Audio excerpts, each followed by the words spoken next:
for our session now, we have Lucas Geiger, who's going to be talking to us about building next stage generation applications with MongoDB Atlas and Google Cloud AI. Off to you. Thank you so much. Can you guys in the back hear me okay? Give me a thumbs up. Amazing, thank you so much. Cool, yeah, hello, my name is Lucas and I'm an AI ML customer engineer at Google Cloud. I specialize specifically in generative AI technology and I've been at Google for about 4 years. Previous to that, I was at Columbia University getting my computer science degree. And in this session, we're going to show you the powerful combination of MongoDB Atlas and Google AI. Specifically, we'll show you how to use MongoDB and Google Cloud together in order to build your AI applications more efficiently. And please know that additional deep dives are available today, as well as staffing at both the MongoDB booth and the GCP booth in the back, if you have any deeper questions for me afterwards. So the talk today is split into 3 sections. The first section is a high-level overview of the GCP Cloud AI landscape and how we help you build generative AI applications. The second is how MongoDB works with a core set of GCP products. We'll discuss a few real use cases and showcasing the power of them working better together. And the third is building a production Gen AI application, specifically an AI agent shopping assistant built with Google Cloud technologies as well as MongoDB. So off into the first section. So GCP is the best platform for building your AI agents and applications, and here's why. We accelerate the development of the generative AI applications in a few key areas, working from the bottom up. We have our hypercomputer that you can trust because it's built on a foundation of enterprise readiness. It's a very similar tech stack to what is powering our consumer applications with billions of users every single day. Our data platform provides the necessary horsepower to analyze data at petabyte scale and power multimodal RAG applications directly in those databases as well. And we provide the best models from DeepMind, partner models, and others. So you can pick the model that best fits your use case. We also have Vertex AI, which is our end-to-end model building with choice built in at every level. We're going to deep dive into that one in the next slide. And Gemini is, you can use Gemini through our developer API, and we have a path for you to move from developing and experimenting all the way down to production use with Gemini through Vertex. We also have Gemini integrated in many of our managed services, such as Workspace and Google Cloud UI. This helps you do stuff like find the log that you're looking for or help draft your root cause analysis. You can also use some of our managed services inside AI applications and agents, such as out-of-the-box RAG pipelines and others. So you can build your AI application faster or just use as a jump start to get started. And lastly, you can use Agent Space as a way to govern your AI agents, whether those be third-party from the agent marketplace or from an open source, our open source agents in Agent Garden, or you built them yourself, or our no-code agents that we provide directly within the Agent Space platform. And so I want to double-click into Vertex AI for a second. Again, I'm going to move from the bottom up. We already covered our world-class infrastructure. Moving up to the model garden, we have over 200 different models available in the model garden, everything from our models from DeepMind, VO, NanoBanana, Imagen, Gemini, and many others. And we have a deep integration with Hugging Face as well. So you can bring open source models from Hugging Face and deploy them into Vertex AI on a managed infrastructure. And our partner models with Anthropic, Claude. Moving up one layer again, we have the model builder. Here we're trying to help you fine-tune those models for your use case to produce a reliable output. And the first thing that you might want to do is evaluate whether or not your models are working as you intend them to. And so we provide you an evaluation framework in order to do this. This provides point-wise, pair-wise metrics in order for you to get started, as well as defining any custom metrics that you might need. We do stuff like F1, Rouge, and Blue, but also auto-rater models, so you can use model as a judge for your evaluation techniques. If you decide that the model doesn't work as well as you'd like it to, you have the options of fine-tuning them using supervised fine-tuning or reinforcement learning techniques. And the model builder gives you a way to interact with those with our proprietary models in the model garden. Moving one layer up again, we have the agent builder. And this level gives you everything that you need in order to build your AI agents. Everything from the SDK. We provide you with an agent developer kit, which allows you to organize your different agents in a hierarchical way and orchestrate between them. Then when you are ready to move to production or a more scalable environment, you can deploy it to Agent Engine. Agent Engine is a fully managed runtime which is built on top of Cloud Run, but has many additional benefits for agents specifically, such as long-term memory, short-term memory in the terms of session management, traceability, logging built directly in, a graphical user interface so you can go step by step into, hey, what did my agent do for this specific user session? And many more different things in Agent Builder. And then when you have this agent, you need a way to distribute it to your enterprise or other enterprises. And this is what Agent Space is there for. This is your platform for governing and scaling out access to your agents. So, just to drill in the message, GCP has everything that you need in order to build generative AI experiences and bring them to your customers. We have the models, you have choice and flexibility in the model that you want. You have agents and applications, both in terms of fully managed agents, but also in terms of the ability to make your own agents. We have the platform so you can take the models and make them fit to your use case.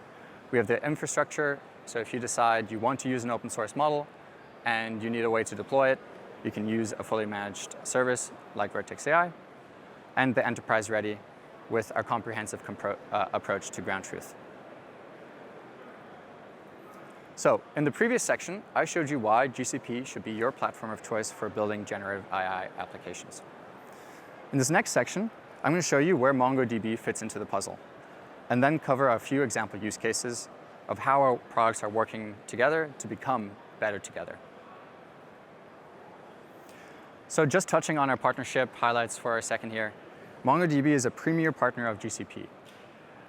MongoDB is available in 38 cloud regions so that you can comply with data residency requirements.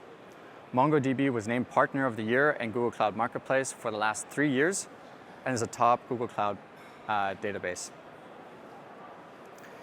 Atlas is tightly coupled with many of the core GCP services, such as BigQuery, Dataproc, Cloud Run, GKE, App Engine, Dataflow, Apigee, PubSub, Private Service Connect, EventArc, Cloud KMS, and so many more. This makes development easier and allows you to push products and features faster to your customers. Lastly, because MongoDB is in the Google Cloud Marketplace, you can purchase Atlas and EA through the marketplace and burn down your GCP commit. This means everything is on a single bill, and you don't have the one-stop shop problem of multiple bills. So this is a similar slide to what I viewed before, where you have a bunch of different GCP services. But now you can see where MongoDB fits into the picture. It is a database, surprise. As you know, MongoDB is a very popular document database and is one of the top databases in GCP that our customers love to use. So let's take a high-level view at a example architecture for GCP and MongoDB. Starting from the left, you can bring in data from 3P systems, such as Salesforce, SAP, other CRMs, other e-commerce sites, etc. Use PubSub to ingest them, use Dataflow to do ETL on the data, and then persist that data into MongoDB. In this architecture, I also chose to stage the data in cloud storage, and then run additional Spark jobs with Cloud Dataproc where I enrich the data with a model from the Vertex AI Model Garden. We can then push the data from MongoDB to BigQuery for additional data visualization and business intelligence reporting. Lastly, we bring Apigee into the picture for an API gateway with detailed user attribution and usage reporting. That way, when one of your downstream channels consumes your application, you know where it's coming from and how much it's consumed. And across all of these tools, you get logging, monitoring, billing, and many more, including MongoDB. MongoDB acts like a first-party Google service where logging, monitoring are directly compatible. So let's double-click into a few of these sections so we can see how they operate. Taking a look at BigQuery first. As many of you know, BigQuery is one of the most popular analytical databases in the market and is able to process petabytes of data within seconds. MongoDB Atlas can operate both as a transactional database and an app-driven analytical database. The integration with BigQuery acts as a supercharged analytical database to drive insights across all of your applications. With the MongoDB transactional database, you get stuff like high-speed CRUD operations and transactions, high availability and ability to scale out, raw storage and secondary indexes, change streams, functions, and triggers, and Atlas Search, a vector database built right into the transactional DB. And on the MongoDB analytical side, you get to easily aggregate your data, have dedicated analytical nodes, have raw and column stores, store indexes, support for time series data, Atlas SQL interfaces, charts, and data federation. The difference between MongoDB Atlas in app-driven analytics and BigQuery is the scale at which they operate. BigQuery can run analytics across different applications, whereas MongoDB Atlas is more for in-app-driven analytics. And when you do bring the data into Google Cloud BigQuery, you get additional benefits such as machine learning and predictive modeling with BigQuery ML.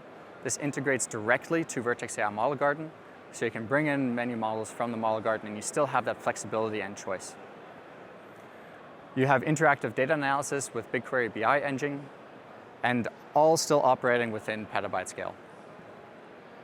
And then with Looker, you can connect that directly to MongoDB or Google Cloud BigQuery for additional reporting and dashboards. So how do you actually use this integration? One of the ways is through change data capture. CDC for MongoDB allows you to take the live data and get analytics off of it.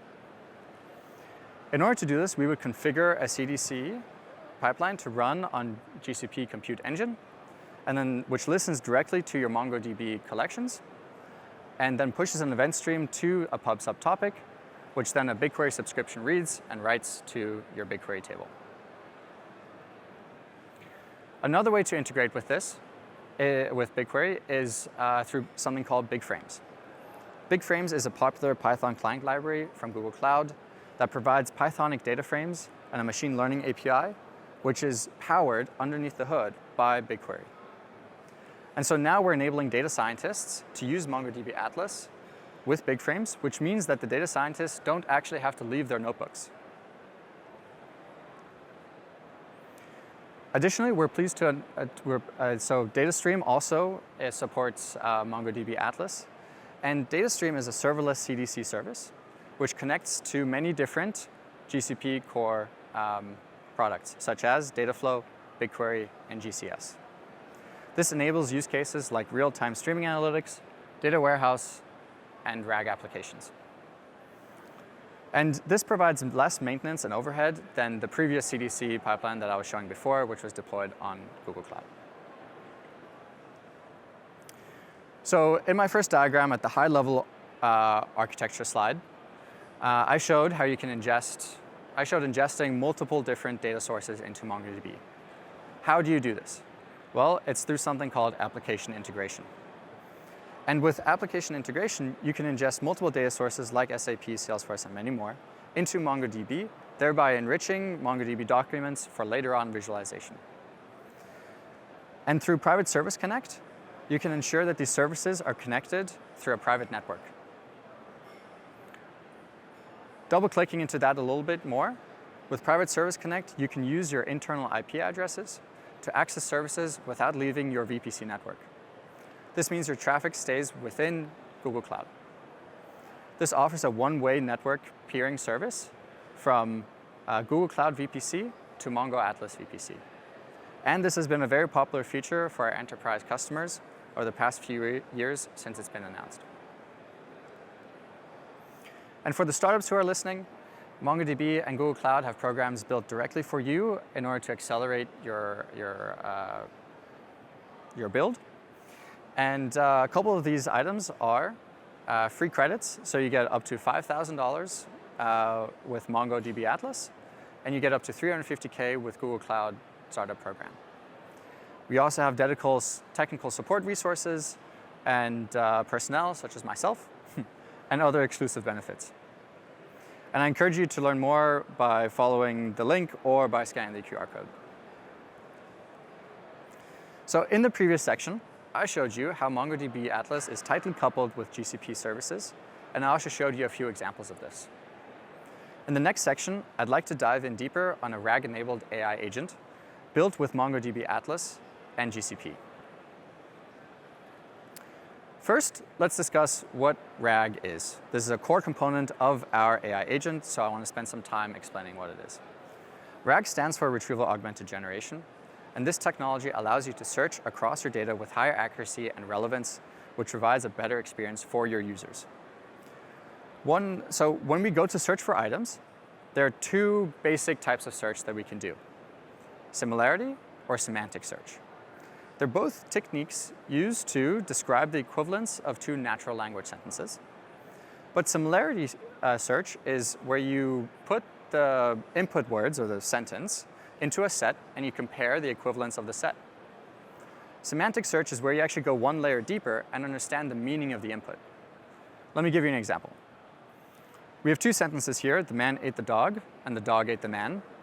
From a similarity search approach, these would actually be the same, because you put those words in a sentence, they contain the exact same words. In the semantic approach, they mean very different things because of the ordering of the words, right? So, as I said, these two sentences have a very high similarity, but semantically mean very different things.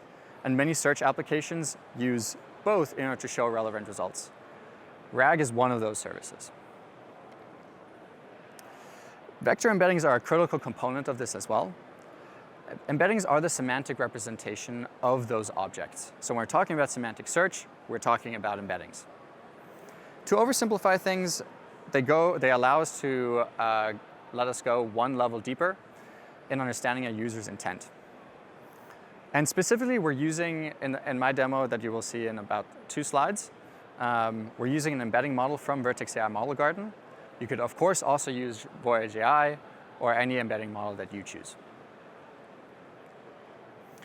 And so now that we understand kind of the components of and some of the vocabulary of a RAG process, we also need to understand how it works. There are 2 parts of this. There's the ingestion process and then the retrieval process. The ingestion process can be first starts with extracting data from the documents using object context recognition or other techniques, and then splits that data into context-aware chunks for later retrieval. Next, it converts those chunks into embeddings using one of the embedding model of choice. And finally, it stores those embedding models in a vector search database. The retrieval process looks a little bit different. First, you fetch the RAG configuration, so where is your vector search database? Next, you convert the user query into an embedding so you can perform a search across it.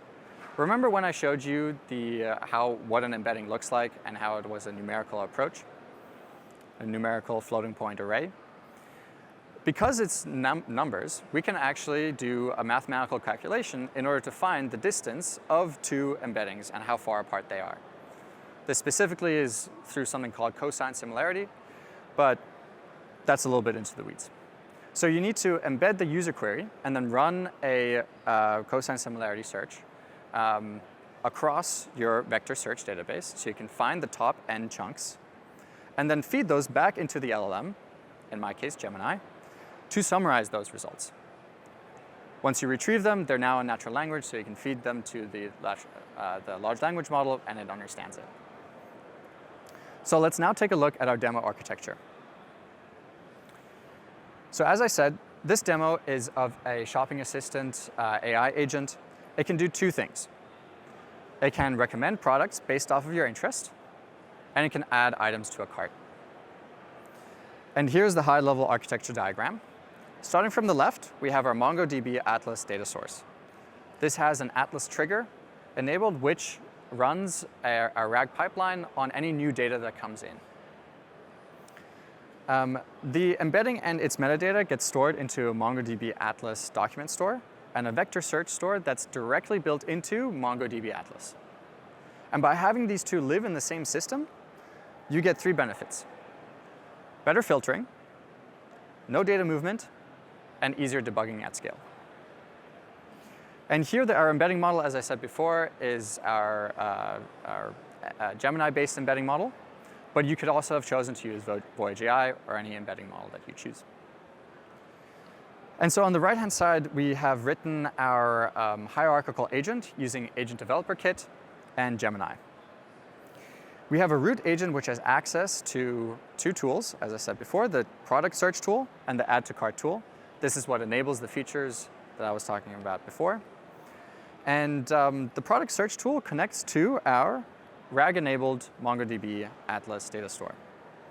And then the add to cart tool writes the products to a MongoDB document. So let's see this in action. So here we are seeing the ADK console web experience in just 1 second. Here. This provides an easy to use and easy to debug UI to get your AI agent working just right. It gives you a detailed view of function calling and trace logs of your agent. So after I say hello to the agent, what I do is I ask what products are available in the catalog. I'm looking for something specific to an active teenager. So I ask for exactly that. The agent interprets my requests, looks at the tools it has available, and finds the right tool for the job. In this case, the Find Similar Products tool. This conducts the search in MongoDB Atlas and returns the results in a human-readable format. And as we watch it process here, we can see that the function calling on the left-hand side has executed, and it's recommended 3 products: energy bars, whey protein, and sports drinks, and explained why. I decide I want to put these items in my cart. They look good. The agent sees the Add to Cart tool. It asks for my username because that's one of the parameters of the Add to Cart tool, so it can associate what I asked for to my cart. And I then thank the agent, and I close this out. There we go.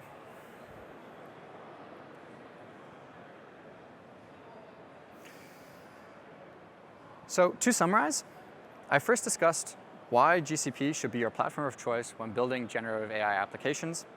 I went through all the services that we offer at a high level. Then I showed how MongoDB tightly couples with GCP and MongoDB Atlas, and I went through a few examples as well. And lastly, I showed a demo of an AI agent shopping assistant built with ADK, Gemini, and MongoDB Atlas, including its vector store, to show the better together story of MongoDB and GCP for generative AI applications. I thank you, and now I welcome you to for a Q&A portion of the talk. Thank you.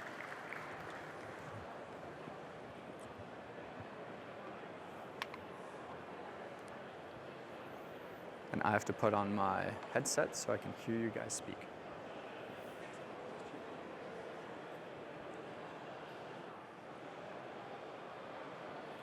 If there are no questions, that makes my life really easy. Great. Great, I see one. Coming up. Hey, fantastic presentation. Quick question. What embedding models are available if we're an existing Mongo Atlas customer and we're interested in enabling these sorts of capabilities? Absolutely. So as I sort of alluded to in the presentation, we really don't restrict you to any model. We want you to have the flexibility and choice in the models that you choose so that you can pick the one that's best suited for your use case. So you could definitely choose a embedding model that is Gemini based or that we created, or you could use Voyage AI, MongoDB's embedding model, or you could use an open source embedding model from Hugging Face, or really any others. So does that answer your question? Cool, thank you. Okay, any other questions?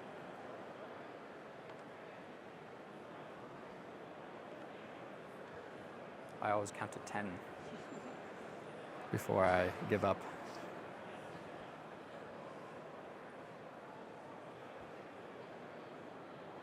Okay, well, then thank you so much, and I hope you have a wonderful rest of your day. Thanks, everyone.